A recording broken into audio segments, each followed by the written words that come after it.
Hi everyone, my name's Lily and I'm the book reviewer behind Utopia State of Mind, and today I'm going to chat with you about 5 books that I predict I will rate 5 stars. So excuse the fact that I look like I rolled out of bed. I basically rolled out of bed. When I got up this morning, I knew that I wanted to film. And then I looked at the weather because it was feeling a little warm and I was like, oh my god, it's going to get so hot today.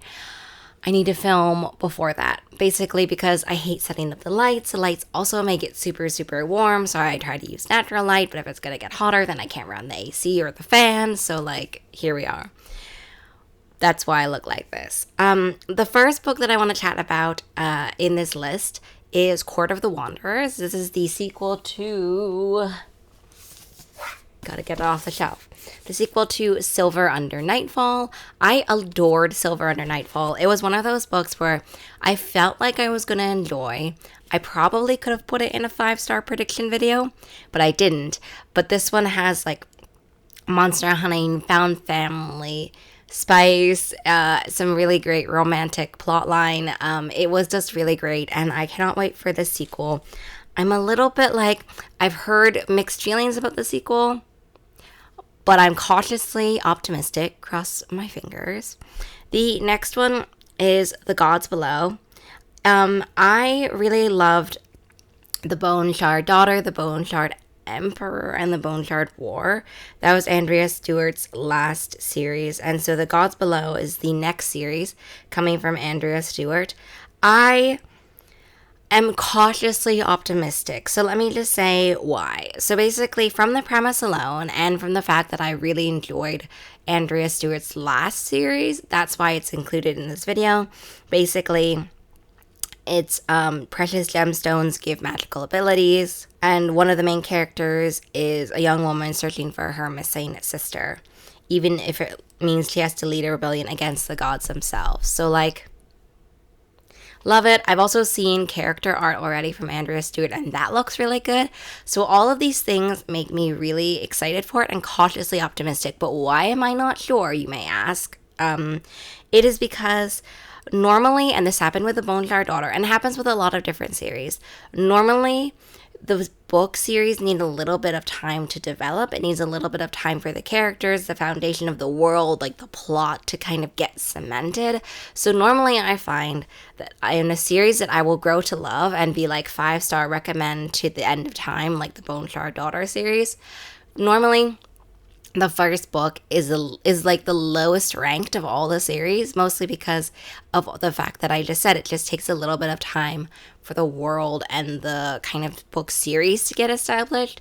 And then the next books kind of just end up being 5-star reads. That was the case for me, for the Bone Shard Daughter. So that's why I'm cautiously optimistic.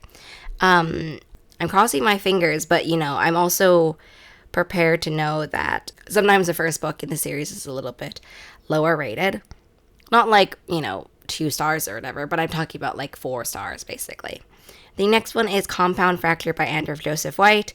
I have really enjoyed every book I've read by Andrew Joseph White. The Spirit Bears His Teeth was 5 stars entirely. Also, I really enjoyed Hell Followed With Us.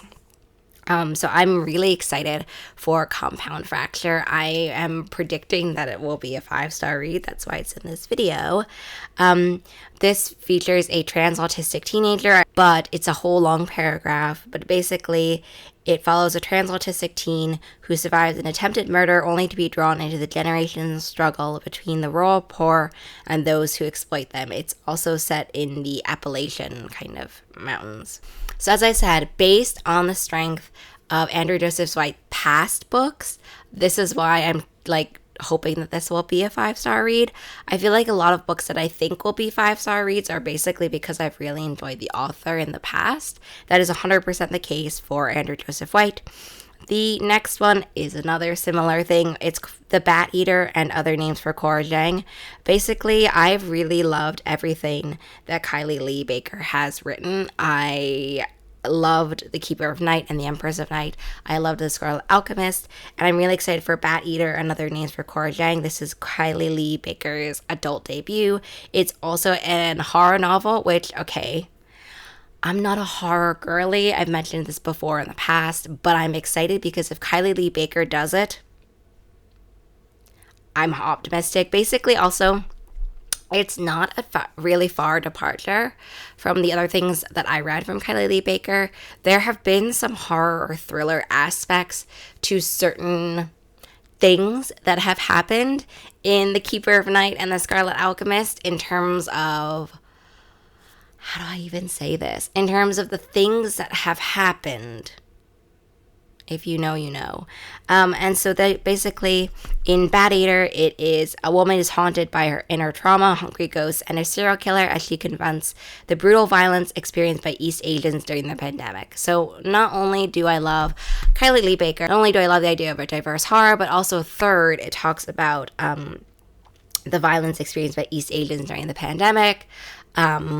Not to get too deep into it, but even though I didn't experience any physical violence during the backlash or the racist backlash to the pandemic, there were a few comments. I definitely didn't feel safe because of the comments and basically the atmosphere, I guess, that was around. And so I'm excited for Bat Eater. Also, that in a horror sphere. Really excited for that one. The next one is Vilest Things, which I'm rating, or I think, hope will be rating 5 stars. Okay. If you have been following me for a while, you will know how much I love Chloe Gong's books. I have a whole cubby shelf dedicated to Chloe Gong. If you haven't seen my bookshelf tour, I'll link it down below, but you will have seen my little cubby. And I'm so excited for Vilest Things. I have already started reading Vilest Things, and I'm just saying, I'm excited for the end. I've been a really long time fan of Chloe's ever since debut. That makes me sound like a Taylor Swift fan. Ever since debut, and so Violet, it is a second book, I think, in the False Gods trilogy. I'm not sure if it's a trilogy, but I think so. Which is started by Immortal Longings. Let me just double check. But anyway, this is a sequel to it. Yes, it is a trilogy. This is a sequel to Immortal Longings, which I really, really loved. I loved this idea. I loved the world, and I also loved the idea of the body jumping and like what Chloe has done with kind of that setting and the possibilities behind it and the way that it like is so subtly uneasy or like subtly kind of scary, I guess, in that sense. So I'm really excited for Vilest Things, and that's why it's in my 5-star prediction video. So those were my 5 books that I rate, or that I think I will rate as 5 stars. I will, of course, let you know, of course, if you want to know all of my thoughts on them as I read them, and if they make it into a favorites video, then just keep following my channel. But otherwise, I will try to make like a response video, hopefully by the end of the year. These are also only the books that I have as ARCs already. There are a bunch of books that I could have added to this list, which I think are going to be 5-star reads, which I don't have any copies of. But these are just 5 that I have copies of that I should be reading that I think are going to be 5-star reads. So hopefully I can report back to you later in the year. Bat Eater is a 2025 release, so I'll try to read it ahead of time that I normally would for scheduling purposes for this video or the response video. But I hope that you have a really great rest of your day. Also, let me know if you think there are going to be some 5-star reads for you in the future. I hope you have a really great rest of your reading day, week, month, and 2024 year. And I'll see you in the next video, hopefully when it is less hot. Bye!